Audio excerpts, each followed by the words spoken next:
Really, what are you telling everybody at this conference what you need? You need to tell people what you need in order to get what you need. I think that's one of the things that we women often find most difficult. Okay? We connect other people, we listen to what other people need. These are natural, but asking for what we need, you need to ask.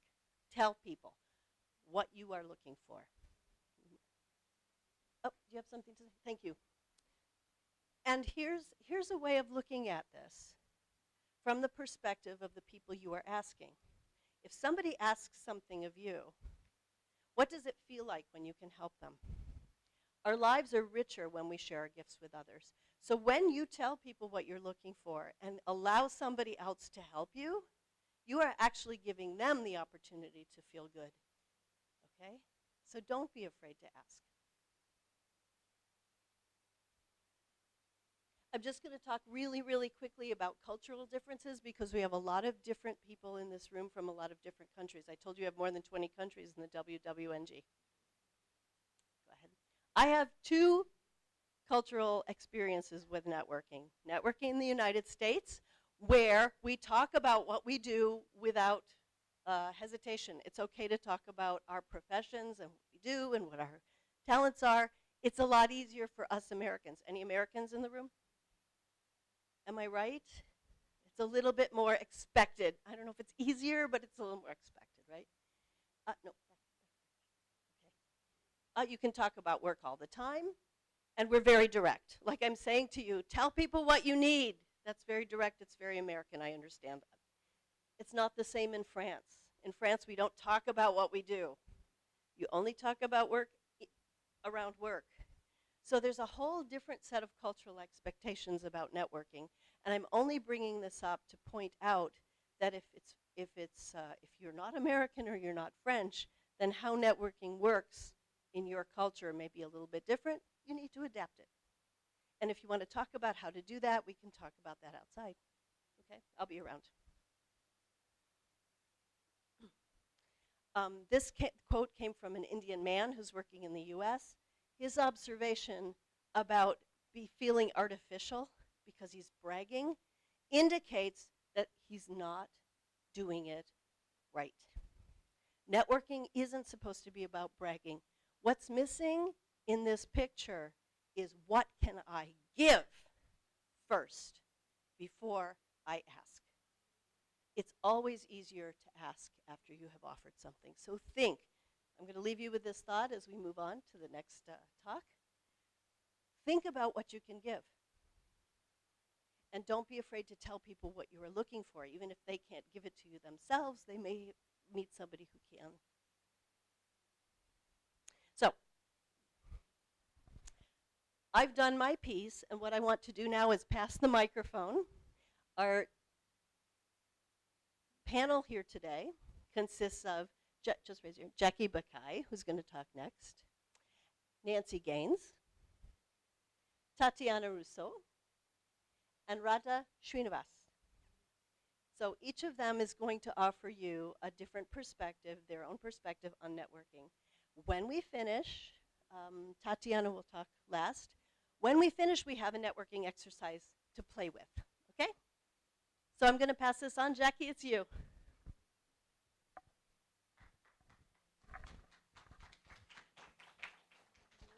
No. So the reason I'm going to sit down is I'm British and I'm quite shy. So I want to share with you some of my tips for networking if you're a little bit of an introvert. So I'm going to stay sitting, and that's one of my first tips. It makes me feel more comfortable and connected to you. Could you move the slide, please? So when I moved to France, one, I didn't speak French. Two, I'm British and quite shy. So it was through the WWNG that I had the courage to actually really understand what networking was about and use it to my advantage to build the relationships and friendships I have that really not replace my family because I don't live next to my family, but really fill that gap of not having my family around me. So these are some of the tips I'd like to share with you. So first of all, find your personal, that slide please, yeah. Find your own approach to networking. Uh, Maybe a large event like this is quite daunting. You've got technology at your fingertips, like LinkedIn, and we've got Radha here, who's head of HR at LinkedIn in India. So use LinkedIn to start networking, you know, use online technology. Maybe start with a small event on a subject that's close to your heart. Second one is start slowly. You don't have to go and attend a big event and try and make connections with 50 people at one time. Start off step by step, baby steps. Build up confidence gradually. The next one. I always teach my sons one thing, and that is fail to prepare, prepare to fail. So I think that if you can actually take some time in advance to plan what it is you'd like to say, what your goals are, then I think that that will really help you with your confidence level.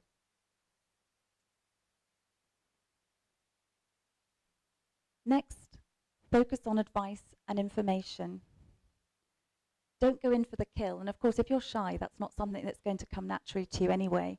But also, you can spend a lot of time small talk and not really getting to the point. So it's okay to start just asking advice, gathering information, and looking for areas of common interest. And I think that always helps to break the ice. For me, I think the best way for me to start off meeting somebody and to start nurturing my networking relationships is just to be honest and actually explain that you're not as extrovert and way out there as some other people, like maybe Mickey is, in that American culture. And you never know, you might find that they're also equally in the same boat, so an instant connection. Choose what to talk about is also important so you feel comfortable and confident.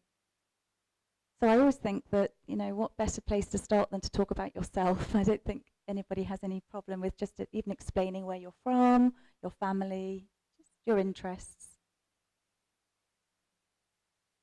And whatever you do, don't start asking straight away for a job. That's like the big elephant and a big no-no in the room. And then finally, don't ever forget, networking is not about just asking for something from others. It's about exchanging information and finding a common ground. And the byproduct of successful networking is, for me, it's been the friendships that I have developed over these years, and all the connections that have helped me to be successful in my career today. I work for a multinational American company, and living in France, I work from home, so I'm able to spend the time with like-minded women. So thank you very much. I'd like to now hand over to Nancy.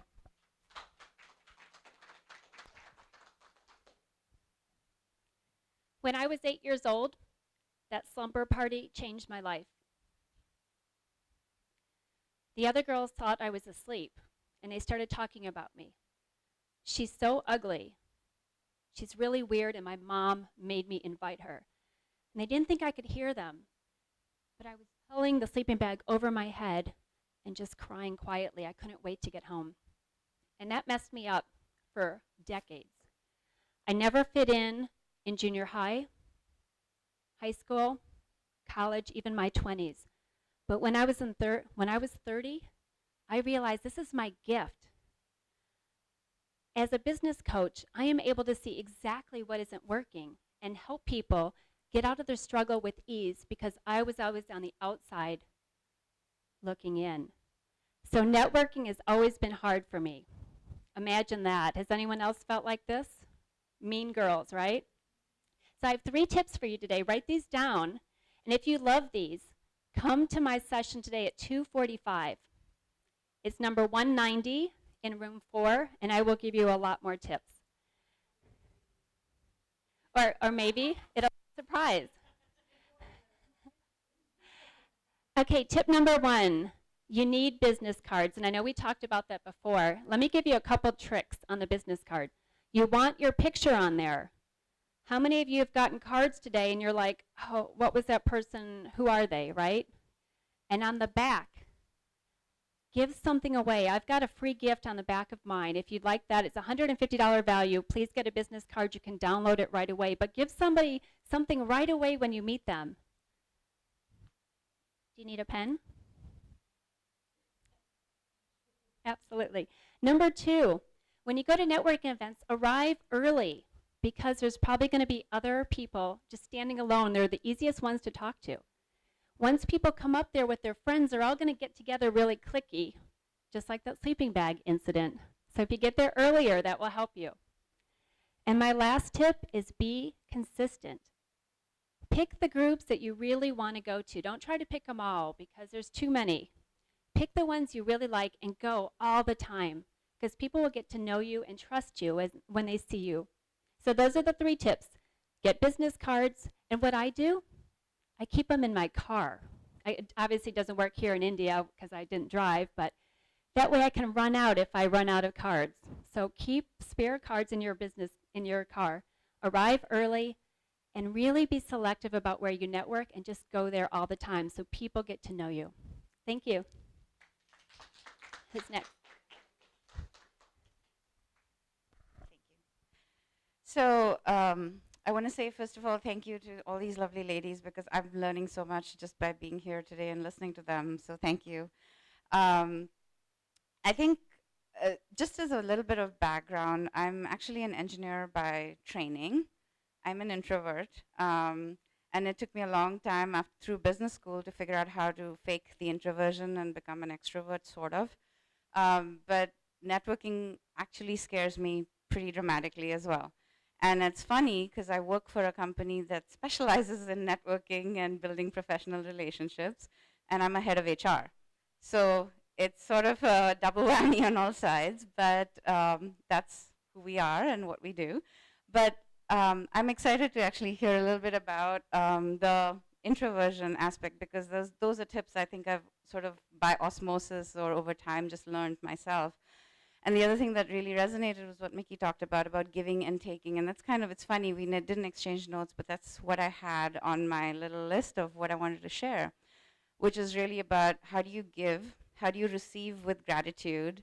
And the third aspect that I wanted to call out was just how do you calibrate your network and do it periodically. When I think about how I actually got to my current role today, going from being an engineer to HR, it was actually just through networks. And every single professional change has been through that. So my first job, believe it or not, out of business school was when I was standing in an airport check-in counter and I met somebody who was an alum of my university. And we were just casually talking and I was talking about how excited I was to be in India. I'm actually born in India, but I'm a first generation, I guess, immigrant American, and then I moved back to India, so I'm sort of become this global citizen. So I'm standing in line, and this gentleman and I start chatting, and he's like, oh, did you go to school? And I said, yes, I did, this place, and we were just exchanging notes, and he happened, and I was telling him how excited I was about how India was emerging and growing and doing all these amazing things. He said, well, guess what? We're opening up Target in India. Would you like to consider a role here? And it was just like, it was serendipity, it was also a network. And so, of